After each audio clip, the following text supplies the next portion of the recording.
Dr. Celia Marin stood outside Isolation Chamber 3, palms flat against the reinforced glass. The timer on the wall hit 120 hours and flashed crimson. 5 full days completed. Inside the chamber, the lights were still off, but the filtration system had repressurized, hissing like a patient monster. Celia keyed in her code, unbolted the inner door, and eased it open. Simon Holt crouched in the darkness, naked but for the sensor net glued to his shaved scalp. He was supposed to look disoriented, perhaps euphoric or tearful, the way most volunteers did after this long without sight, sound, touch, taste, and smell. Instead, he rose with deliberate grace, as if he'd merely paused between breaths. "Welcome back," Celia said, voice pitched to the soft tone recommended by the ethics board. "You did beautifully. 5 days, 0 interruptions. How do you feel?" Simon stepped onto the padded threshold, water gel dripping from his skin. "Refreshed," he said, "and informed."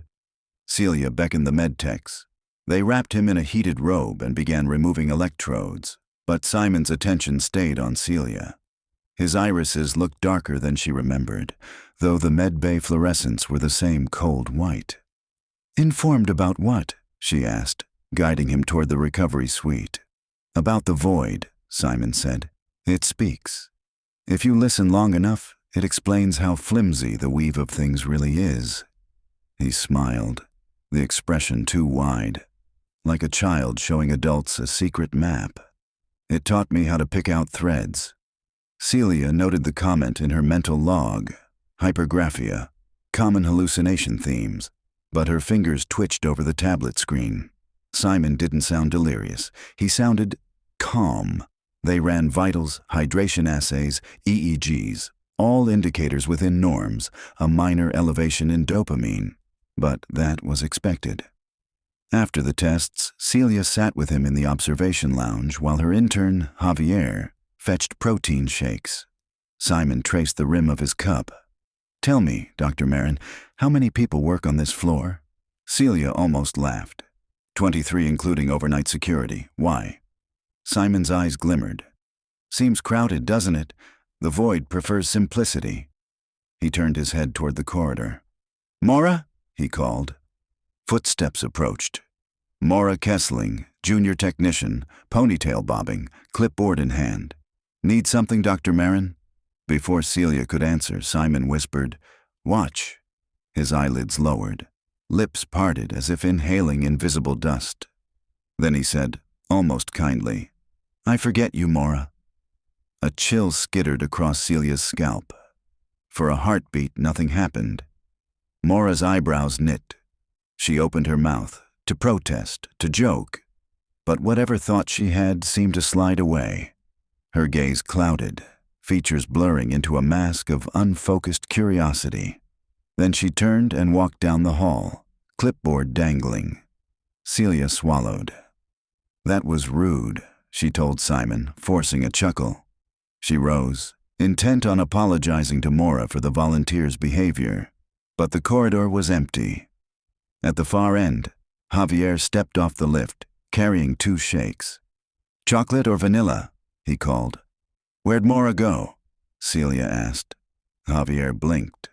"Maura who?" "The technician. Ponytail, freckles. Works sub-EAG?" Javier frowned, genuine puzzlement furrowing his brow. "I don't know any Maura." Celia's mouth went dry. She strode to the staff board pinned by the lounge entrance. 23 laminated headshots. She counted 22. No gap, no name tag reading Kessling. She stared harder, sure her mind refused to parse the image, but there was no freckled face. Beside her, Simon drank his vanilla shake. "You see," he murmured. "Remove the memory and reality edits itself for consistency. The void says existence is a story we keep retelling. Stop telling, the character vanishes." "That's impossible," Celia said, though the word felt weaker than breath. Yet, here we are. She hurried to her office and opened payroll. 22 employees. She scrolled through archived CCTV footage. But files before today showed only empty corridors where Mora should have walked. Celia shut the monitor. "What did you do?" Simon stood in the doorway, robe replaced by scrubs. "I forgot her. That's all. A clean forget. No lingering images, no smell of her lunch heating in the microwave. She was never essential to the narrative, so reality healed instantly." Celia's pulse hammered. She forced authority into her tone. "This is some kind of elaborate prank. You hacked our systems, you drugged me. Relax, Doctor. I like you. I won't erase you unless you insist." He stepped closer. "But we could do great work together. Think of the suffering we could end. Wars start because people can't forget grievances. What if we help them?" Celia stared. The rational move was to call security, detain him for psychiatric evaluation. But the security desk would have no record of Mora either. She needed proof first. External. Incorruptible.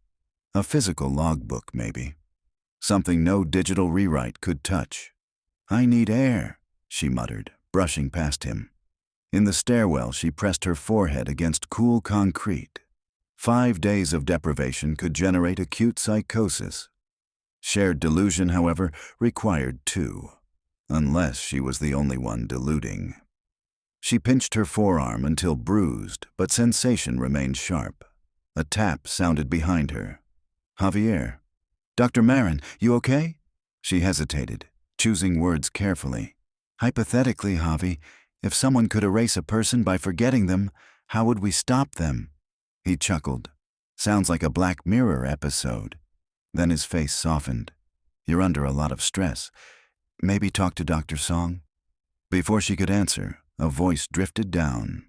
Simon leaning over the railing from the 3rd-floor landing. "Javier Alonso," he said casually. "I forget you." Javier's smile flickered. He rubbed his eyes. "Dr. Marin, did you say something?" Celia grabbed his wrist. "Stay with me." He blinked, confused. "Who are you?" The words hit like gravel. Celia tightened her grip. "You know me, Celia Marin, principal investigator of the Sensory Integrity Project." He tugged free, backing up the stairs. Sorry, I have to get to class." A moment later, he vanished around the bend. Celia ran after him. But when she reached the lobby, the glass doors showed only a late afternoon campus. Students crossing sunlit quad. No Javier. No enrollment files under Alonso. No birth certificate. Simon descended slowly, hands on rail like a contemplative priest. You tried to anchor him, but your memory alone can't countermand the collective rewrite. Maybe if thousands kept repeating his name. Celia slapped him. The sound cracked through the stairwell. Simon touched his cheek, more curious than hurt. Anger, yes, a predictable stage. "I'm calling the police," she hissed. "To report what? That a volunteer for your clandestine study vandalized existence? They'll run your badge, see no record of those names, and schedule you for a psych hold." He wasn't wrong. Celia's eyes burned with tears she wouldn't let fall. She forced her voice into scientific detachment. What does the void want? It wants to rest. Every memory is a weight on reality's skin. Shed enough, and the skin goes smooth, tensionless. He smiled like an evangelist. "I'm starting local. Non-criticals first. People who won't ripple too far. But soon I'll reach the crowded highways, the boardrooms, maybe a battlefield or two." Imagine the quiet. Celia thought of Mora's laughter during coffee breaks, of Javier's nervous jokes while calibrating probes. Non-critical. You're murdering them. They never feel it. They never were. Simon's tone remained gentle. "Join me, Celia. Let's simplify the world." She backed away. "I could never forget them." "Not yet, but memory is malleable. The void taught me exercises." He tapped his temple. "Hum a certain tone inside your skull. Visualize a blank window. Exhale on the downbeat. Very meditative. Anyone can learn." Celia fled to the lab's archives. Inside the climate-controlled vault, the air smelled of cardboard and toner. She dug until she found a dusty ledger. Initial grant sign-ins. Ink signatures on heavy paper. Maura Kessling, Javier Alonso. Their loops of pen stroke undeniable. Proof. She slipped the ledger into her satchel, then opened the chemical locker. A single phial of midazolam waited for emergency sedation of panicked volunteers. She pocketed it along with a disposable syringe. When she turned, Simon blocked the doorway. "Planning something?" Celia squared her shoulders. "I'm neutralizing a threat." He studied her satchel. Physical records. Clever, but fragile. If no one remembers the people described, the artifacts start to look like artifacts of fiction. Eventually the ink fades, the pages rot faster. Reality edits backward and forward. "Then I'll keep remembering," she said. "And I'll teach others to remember." Simon sighed almost affectionately. So stubborn. He closed his eyes, lips shaping silent syllables. Celia felt pressure behind her brow, as though invisible thumbs were kneading. A name tried to slip. Kessling. Who? She clutched the ledger, tracing the signature with her thumb, forcing the memory into the shape of surviving. The pressure eased. Simon opened his eyes, surprised. Impressive, a mnemonic anchor. Celia lunged, jamming the syringe into his neck. He yelped, swatted her arm, but the plunger was already depressed. Midazolam surged. He stumbled, catching himself on a shelf. "Sedation won't erase. Doesn't need to." She grabbed his shoulders, guiding him toward the service corridor that led to Chamber 1, the smallest deprivation tank. He struggled, but muscles slackened. By the time they reached the chamber hatch, he was mumbling, eyelids drooping. Celia shoved him inside, sealed the door, and initiated a 6-hour cycle. The chamber lights extinguished, pumps hummed. She watched his silhouette float, then vanish in darkness. Perhaps the void would devour its evangelist. Or perhaps it would heal him. Either way, she had time. She locked the outer door with her biometrics, then sprinted to communications. She drafted an email to every neuroscience department, every ethics board, every press contact. Emergency, ontological threat, memory erasure phenomenon, see attached affidavit, scanned ledger, testimony. She uploaded camera footage of Simon vanishing Javier, which she had yanked from the stairwell cams before they too could be overwritten. She hit send. A minute later, bouncebacks clotted her inbox. Address not found. Domain does not exist. She tried personal accounts. Same result. The internet seemed suddenly sparser, like a forest clear-cut overnight. Her stomach twisted. She printed hard copies of everything, filled 2 flash drives, pocketed them. She needed external witnesses, people outside the building's memetic radius, maybe across town. She barreled toward the elevators. The lobby security desk was unmanned. The guard who usually played crossword puzzles no longer existed, she realized. In the glass entry, she paused. Evening had settled. Streetlights flickered. Students hurried past, heads bent to phones. Normalcy thin as tissue paper. Celia stepped onto the sidewalk. She approached a trio of undergrads. "Excuse me, can you help? I have evidence of a dangerous individual." They looked up politely. She handed the first student a packet. He glanced at the first page, Maura's signature, and his brow puckered as if reading a foreign language. Ink began to blur. The signature's looped K unraveled, letters dissolving like wet paint. The student rubbed his eyes. "Is this a prank?" Celia snatched the packet back. The letters resharpened. She realized her proximity preserved them.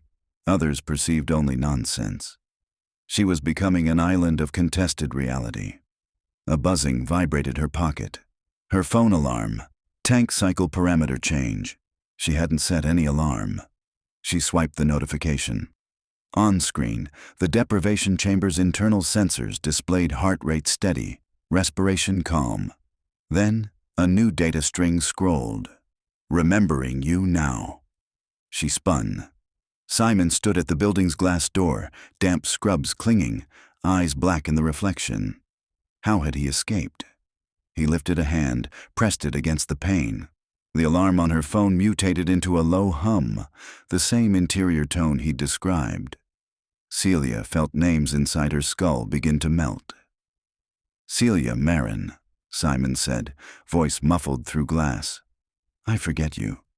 She clamped her hands over her ears. "No." Reality's edges flickered. The streetlights strobed.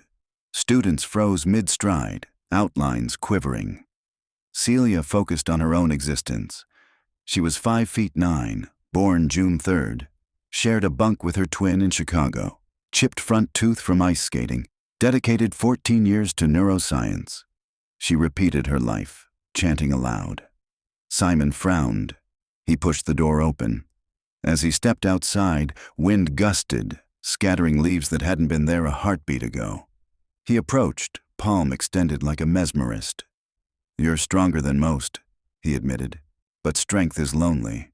Let go, Celia. The quiet will cradle you." She backed onto the street, headlights washing over her. A car horn blared.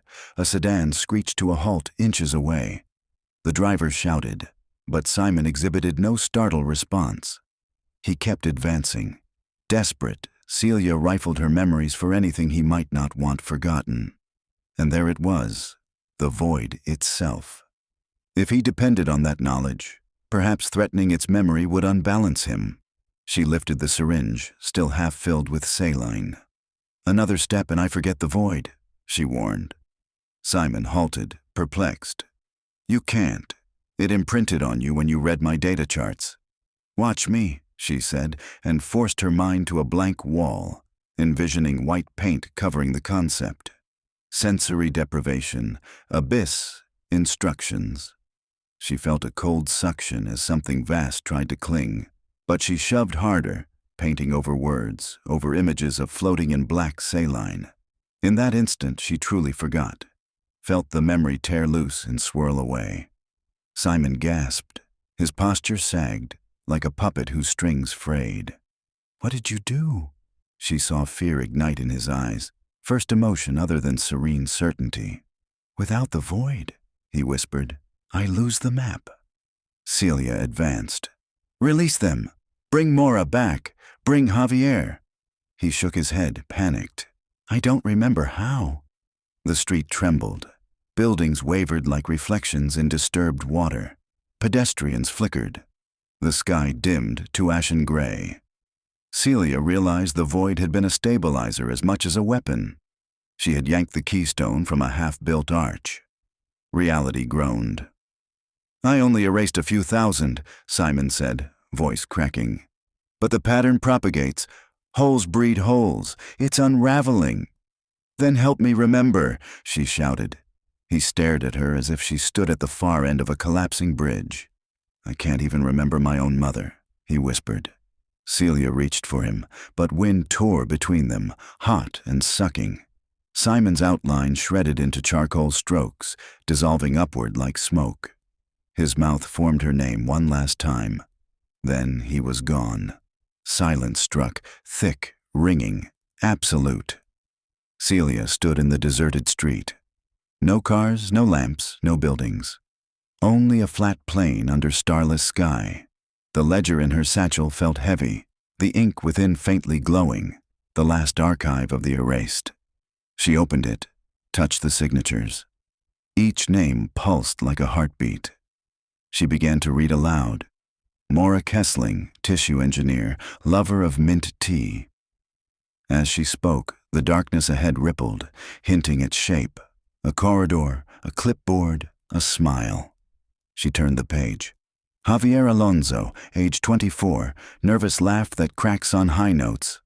With each syllable, reality thickened, threads weaving from her breath. She understood then. The void taught erasure, but narration could resurrect. Memory spoken became seed. She took a deep breath, voice steadying. "Simon Holt," she continued, forgiving even him, because every story needed a cautionary ghost. "Volunteer ID 1197, eyes the color of midnight saline." Around her, light seeped back, forming street lamps, brick walls, distant traffic. The air smelled of autumn leaves and printer toner and someone's tuna sandwich warming in a staff microwave. Celia kept speaking, weaving the world, one name at a time, until the noise of ordinary life returned, loud and miraculous.